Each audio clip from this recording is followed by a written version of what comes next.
सत्य ही कहा था कि मेरे द्वार पर पहुंचने से पूर्व यह मोदक प्रस्तुत होंगे। भोलेनाथ!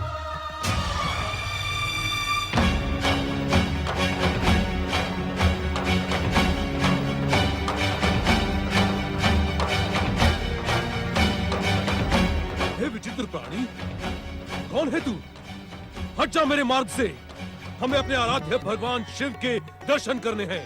विचित्र प्राणी मैं हूँ अथवा तुम? क्या तुम्हें इतना भी विवेक नहीं कि यह समझ सको कि इस परम पावन कैलाश की शांति को भंग करना भयंकर अपराध है? हे विचित्र प्राणी, पहले ये बता कि तू है कौन और हमारा मार्ग रोकने का अधिकार तुझे किसने दिया? मुझे यह अधिकार आपके आराध्य भगवान शिव ने दिया है। उनकी आज्ञा है कि माता पार्वती के कक्ष में किसी को प्रवेश करने न दिया जाए। ओ, हमें माता पार्वती के नहीं, अभी तो अपने आराध्य भगवान शिव के दर्शन करने हैं। इस प्रकार हंसकर तू हमारा अपमान कर रहा है, गजमुख। अर्थात अब तो तुम मुझे पहचान गए। अब अपनी भी पहचान बता दो परशुधारी, क्योंकि मुख से तो तुम ऋषि लगते हो, किंतु ऋषि हाथों में पशु धारण न करके कमंडल धारण करते हैं। इस कारण तुम ऋषि नहीं हो सकते। ये तो सिद्ध हो गया। हम कौन हैं? ये तुम जैसे विचित्र प्राणी को बताने की हमें तनिक भी आवश्यकता नहीं है। हमें भीतर देखने दो, कहीं हमारे आराध्य भगवान शिव शंकर भीतर तो नहीं है? ये कैलाश का नहीं, माता पार्वती के कक्ष का द्वार है। यदि कैलाश द्वार पर प्रहरी होता तो तुम भीतर ही ना आ पाते। मूर्ख बालक, मेरा मार्ग अवरुद्ध करके तूने अपने सर्वनाश को आमंत्रित किया है। सावधान! शिव त्रिशूल से टकराने का दुस्साहस न कर, अन्यथा तू यहाँ से जीवित नहीं लौटेगा।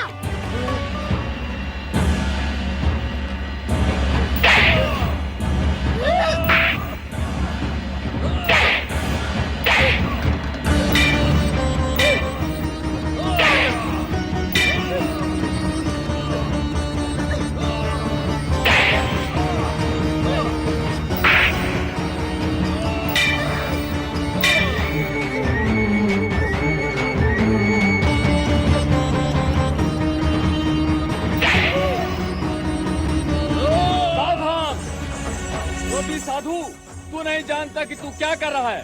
तू किससे टकरा रहा है? ये अग्र पूजा के अधिकारी हैं, पार्वती नंदन श्री गणेश हैं। शीघ्र कैलाश से लौट जा, नहीं तो तू अपने इन प्राणों से हाथ धो बैठेगा। पुत्र यदि पुत्र की मर्यादा भूल जाए तो उसे दंडित करना गुरु का कर्तव्य होता है। ये विचित्र प्राणी मेरे मार्ग में क्यों आ रहा है? ये श्री गणेश शिव आज्ञा से द्वार के प्रहरी हैं। भक्त और भगवान के मध्य कोई प्रहरी नहीं होता। इस तरह मेरा अपमान और मुझ पर प्रहार करके इसने अपने सर्वनाश को आमंत्रित किया है।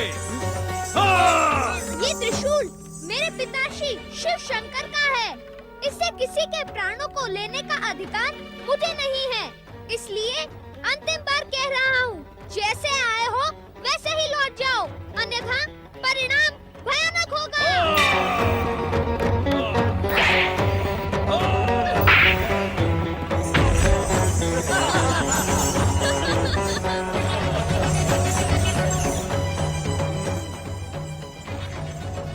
धन्य है तुम्हारा पराक्रम बालक।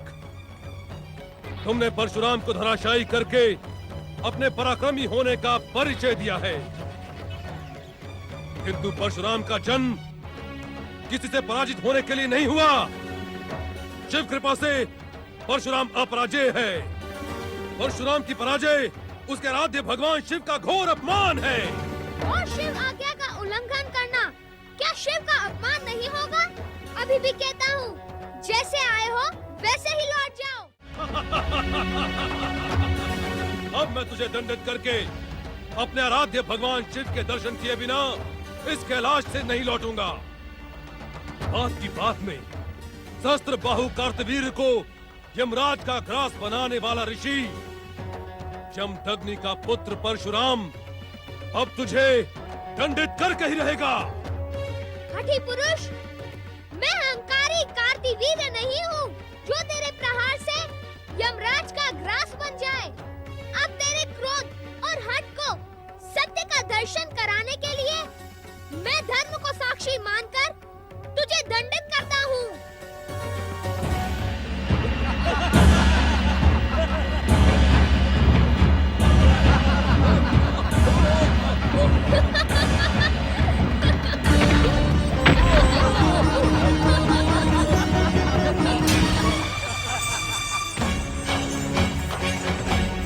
पराक्रमी बालक, तेरा पराक्रम तो वास्तव में प्रशंसनीय है। वाह! किंतु मैं भी परशुराम हूँ, जिसका प्रतिशोध और प्रतिरोध कभी थमने का नाम नहीं लेता। मैं अपनी शिव भक्ति को दांव पर लगाकर अपने आराध्य भगवान शिव का नाम लेकर तुझ पर प्रहार करता हूँ। ओम नमः शिवाय। हाँ!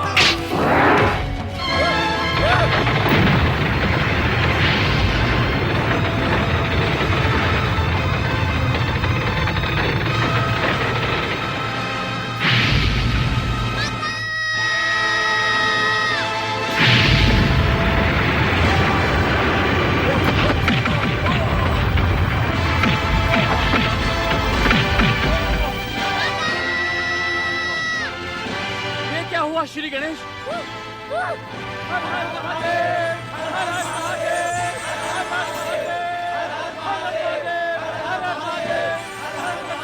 ओम नमः शिवाय।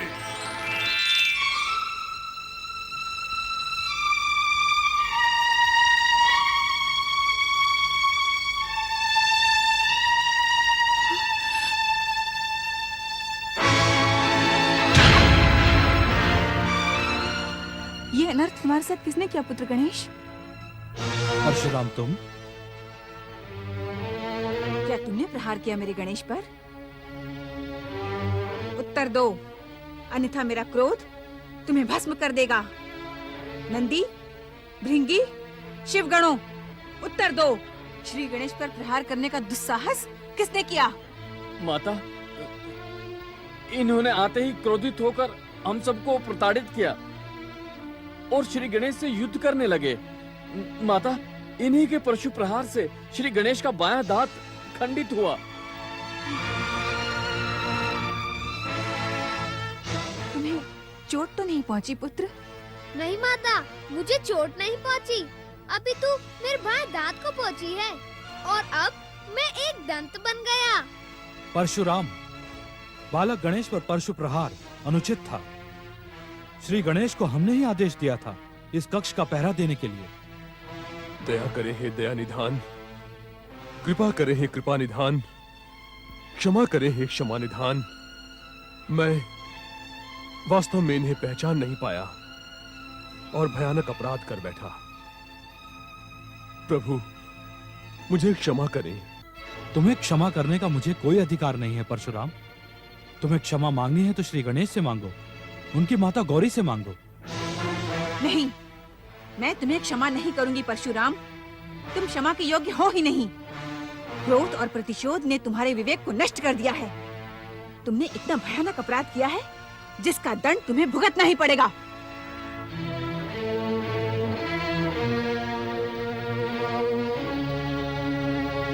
हे ममतामयी जगदम्बा, हे शक्ति स्वरूपा, अपने इस पुत्र के ज्ञान को क्षमा कर दें। वास्तव में हमसे भयानक अपराध हुआ है, किंतु आप तो माता हैं और माता अपने पुत्र के भयानक से भयानक अपराध को क्षण भर में क्षमा कर देती है। किंतु तुम क्षमा के योग्य नहीं हो परशुराम। अपने आराध्य भगवान शिव के पुत्र पर शिव का नाम लेकर प्रहार करके तुमने जघन्य अपराध किया है। माता, भगवान शिव मेरे आराध्य ही नहीं, गुरु भी हैं। उस गुरु के नाम पर ही मुझे क्षमा कर दे माता। जिस गुरु की तू दुहाई दे रहा है परशुराम, क्या उसी के पुत्र पर तेरा प्रहार गुरु दक्षिणा मानूं?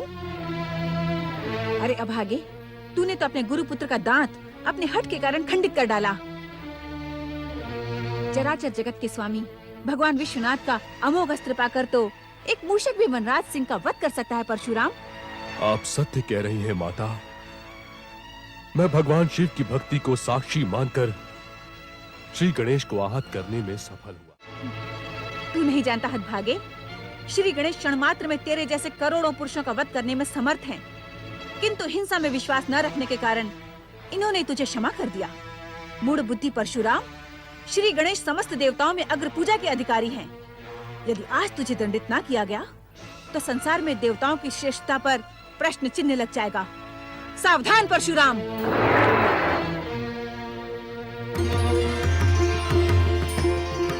श्री गणेश, जिस प्रकार तुम हमारे श्री महागणेश के अवतार हो, उसी प्रकार श्री परशुराम भगवान श्री हरि विष्णु के अंशावतार हैं। तुम्हें एक दंत बनाने के लिए ये लीला हमारे द्वारा ही रची गई थी। इस कारण माता पार्वती के क्रोध से परशुराम जी की रक्षा करो तथा इन्हें उचित सम्मान प्रदान करो।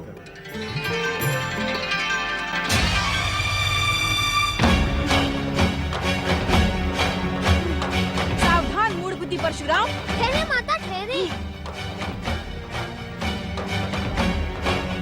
पुत्र गणेश, आप मुझे इस क्रोधी, अभिमानी और हठी साधु पर प्रहार करने से क्यों रोक रहे हैं?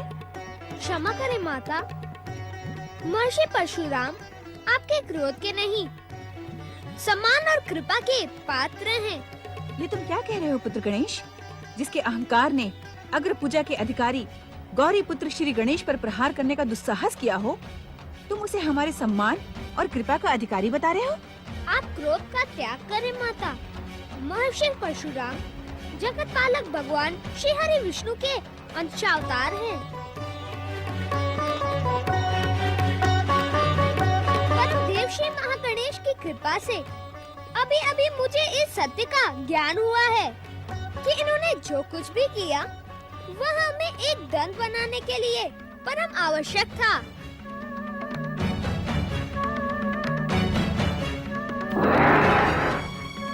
भगवान परशुराम इस अज्ञानी बालक के अज्ञान को क्षमा करें।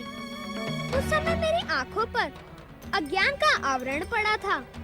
इसी कारण मेरे द्वारा उत्तेजित किए जाने पर आपका क्रोध जाग गया और आपने अपने परशु प्रहार से मुझे एक दंत बना दिया। भगवान, अपनी इच्छा मात्र पर आप मेरा मस्तक भी उड़ा सकते थे, किंतु भयानक क्रोध के मध्य आपका धैर्य प्रशंसनीय है। मुझे क्षमा कर दे भगवान।